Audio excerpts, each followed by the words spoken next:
Okay, I know it's a little sunny, sorry about that.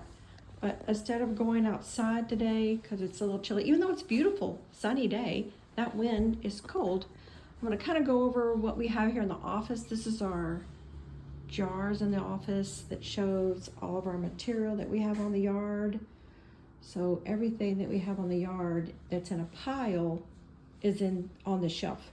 And let me see if I can back up some so you can see kind of where it's at. So there's a front door. Oops, it's talking about it. So there's a front door, and there's a shelf. If you come in the side door, it's right there too. Hopefully I didn't make anybody sick. But this is the soils we have. We have Select Fill, which is a sandy clay material. Bank sand, which is good to put down if you're going to be leveling for grass or in arenas or stalls. It's really good stuff. But right now we have rocks in the sand where we're digging. It's would be good if we could screen it out and get the rocks out of it. But right now it's a little rocky, and we are going to start screening it so that we can have some bank sand that it doesn't have rocks in it. So for all you pool people out there, we will have clean bank sand when you get ready to do your pools. And we have topsoil. Everybody knows topsoil. It's sandy loam topsoil. Then we have mortar sands. We have the white mortar sand, regular mortar sand, and a torpedo sand. And I always get a question, what's the difference? Well, the white mortar sand is very fine. Regular mortar sand is a little coarser. I don't know if it'll focus in. And then the torpedo sand is very coarse. People use them, like torpedo sand can be used on pavers, to do pavers, or mixed with concrete. My sign just almost fell off. Let me see if I can fix that. And then our mulches, we have a hardwood mulch, which is the brown mulch. We have a single ground hardwood mulch, which has pretty big chunks in it, which would be great for those people who are doing above ground gardens. You can put this, it's $10 a yard, so this is super cheap. You can put this in the bottom of your above ground garden that you're building, and then put some finer stuff on that, or even if you're putting wooden stuff, you could put this in to cover up the air block, to block the air pockets. And then we have the red mulch and the black mulch, and I've always been asked, what is red mulch and black mulch made of? It is this hardwood mulch dyed red and black.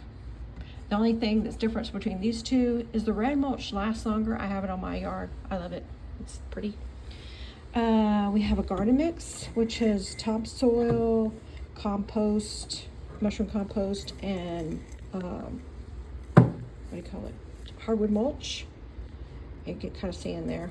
So the mulch is just to make it aerated a little bit, because the compost and the topsoil is compact really hard.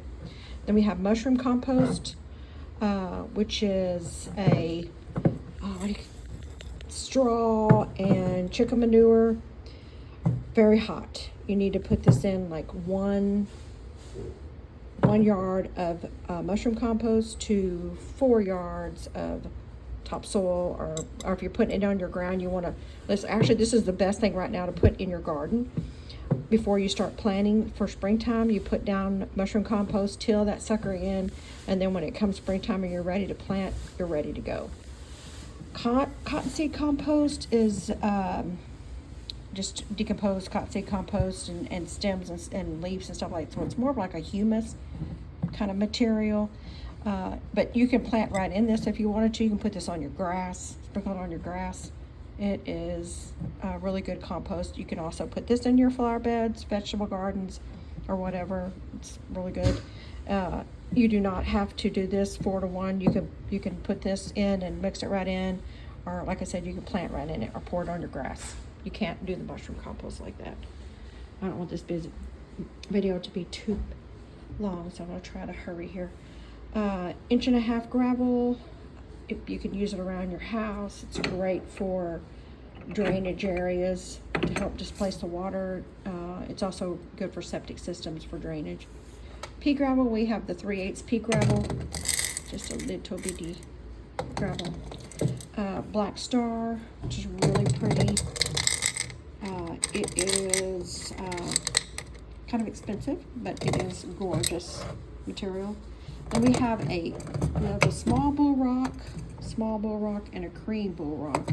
You can see them, they're pretty much the same sizes. This may have a little more littler stuff in it, but it's the same kind of rock, just this comes from a different part in Texas than this one does, and it's lighter colored. Then we have small limestone. It's a 3/8. It's actually got a little bit bigger pieces in it than 3/8, but it is dry screened, so it will have dust in it. I mask that a lot. You can probably see it on my finger. It's got dust on it. This is large limestone. It's got pretty big chunks in it, but it has a little smaller stuff in it. It's been washed, so it's not dusty like this one here, but you can see in this jar it still has a little bit of something on it, but it has been washed. Limestone screenings is just like the granite material. You can put this in holes in your driveway and stuff like that. It's really good for potholes. You can put this down under pavers or under flagstone, make pathways out of it, put it in horse stalls or anything like that. It's limestone screening. Limestone base is in a clay, so it looks pretty rough in this jar, but it actually isn't. You can see it's hard as a rock. It got put in here when it was wet, and it is just stuck together. It is pretty good size. I mean, it's got different size rocks in it, but it's got some. I can't hardly move this stuff around in here. Let me see if I can get a piece out of it so you can see what it looks like. There it is. Okay, so that's one of the big pieces of limestone. That had got put in there wet, and it is hard. It's not normally like that. Next thing is processed post rock. What that process means is it's been screened. So it's got a lot of small rock in it, and it is also in a clay base. You see the clay rock in there. Looks like it shows just more rocks. This is just regular post oak. See the dirt, all the clay. It's clay base, and it will have rocks in it, probably about as big as the mouth of this mason jar, and this is a large mouth mason jar. So it could have rocks about as big as that in it, which is the inch and a half. Real pretty road base. It reminds me of just like an old country road. It's really pretty. It just will get pretty rough, washboardy over time. So, but it's beautiful. You just gotta not make sure you don't hair the road or scrape the road. You just want to come up from the sides and recrown it with the material that's kind of pushed off, but it's good material. It's beautiful. Next thing is washout, concrete washout. Olden days, we used to tell people washout. It's got a lot of fines in it, and you can find pieces in it as big as this mason jar. It's not like that anymore. Sorry for all the dirt. It is screened now, so these are about the biggest pieces you'll find in it. It will have still have pretty good amount of fines in it. That's the fines, but the fines are important. In a road base, any of these road bases, fines are important to bind that rock together, and that's the whole purpose of a road base. Crushed concrete, as you can see, they look exactly the same. Washout, crushed concrete, as it is the same. Crushed concrete is going to come with pieces about this big, inch and a half, down to little bitty smaller pieces because they are crushing it. It has less fines in it, as you can see in this jar. Less fines in the washout. Kind of put them together. It's great material, perfect for any kind of road. Washout's great for any type of new construction road that you're putting in. If you're building a house or something and you want to start out with a good road, washout's excellent for that, and it's cheaper, inexpensive than crushed concrete or any of the others. Next thing we have is asphalt milling. This has some pretty big chunks in here. We do have the asphalt milling that we have right now on the yard. It does have some pretty good sized chunks in it. The good thing about asphalt milling, a lot of people like it because it's that dark color.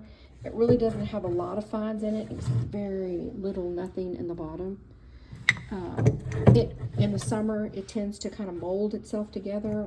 The hotter it is, the better it is for this material because it's like asphalt. It's been on the road, has a little oil base to it and everything else, but it's That's another excellent material. Then we have one of my favorites is granite. It looks, I wish I could show you the color because it don't really look really color. It's kind of a pinkish color. I can really see that in my hand. I don't know if you can tell that pink color of it. It has a pretty good amount of fines in it. That's to sort of lock together. I'm going to walk out here to the yard so you can see what this looks like. So we have it all around here. I don't know if you can really tell. I guess you can see the pink color of that granite. But all the front of the office, the little pathway here and on the other side of the office is all granite. And then this is a good thing, or a good example. See the granite's in the cracks here? We put this rock on granite.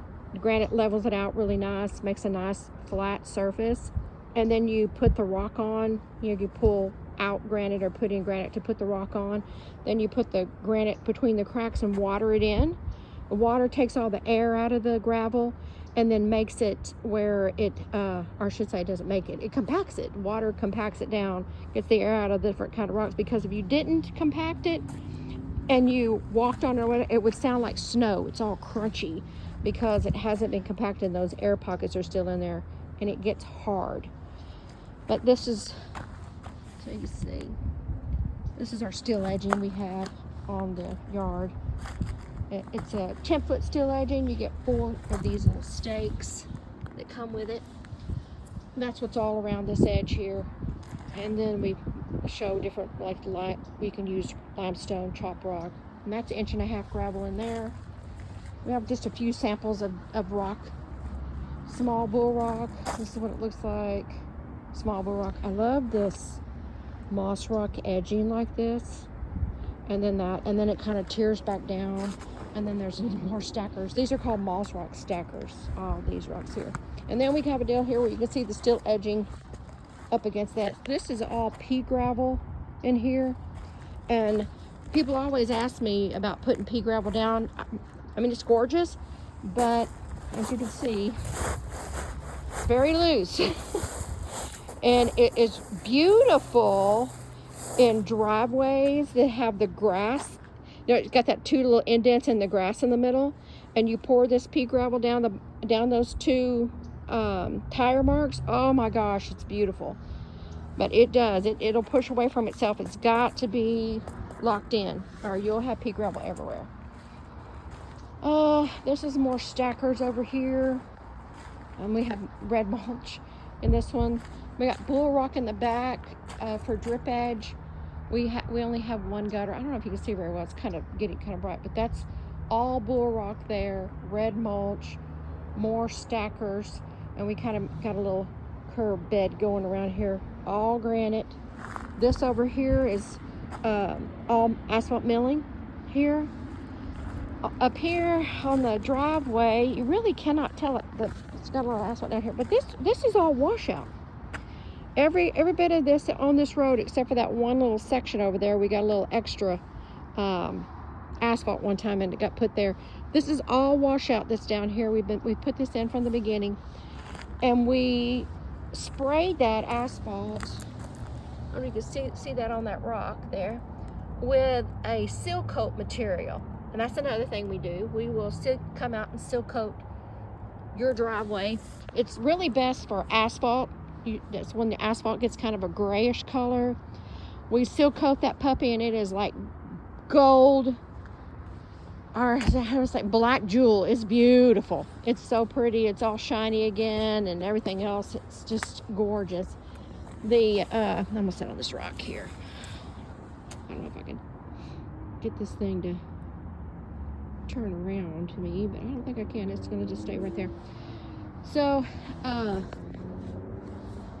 that's another thing we do.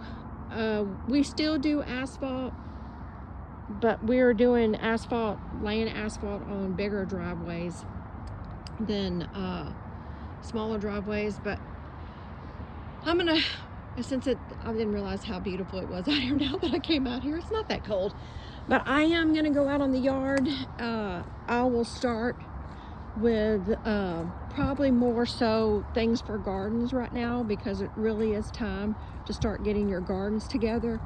You really need to either start putting your compost in and tilling that in, especially for people who don't do gardens year-round. I'm a year-round gardener, so I like to have, like right now, I've got my Swiss chard, lettuce, carrots, peas, and all that in. But even if you had those kind of gardens, you can throw some cottonseed in there. You just or any kind of fertilizer, but I like natural stuff. It's time to get that going and get your garden all ready for the springtime and get ready to start planting those vegetables and beautiful flowers and everything else. You could put that compost in with your flowers too, if you wanted to give them a little freshness, a little food for the azaleas and the right now it's irises. Irises are going to start coming up. I see my irises are starting to perk up. So it'd be irises. You could put cottonseed compost around your irises right now. They'll be really happy. Well, I'm not going to go any further. It's 16 minutes into this video. I can't think of anything else that I could tell you right now. But if you have anything you want me to talk to you about, or have any questions or anything like that, look at that. That looks like little fossils in that rock. Little footprints. That is cool. Just write it in the comments and I'll be glad to answer any questions, or you can call us at the Rock Yard. I think that's it. I can't think of anything else. Thank you.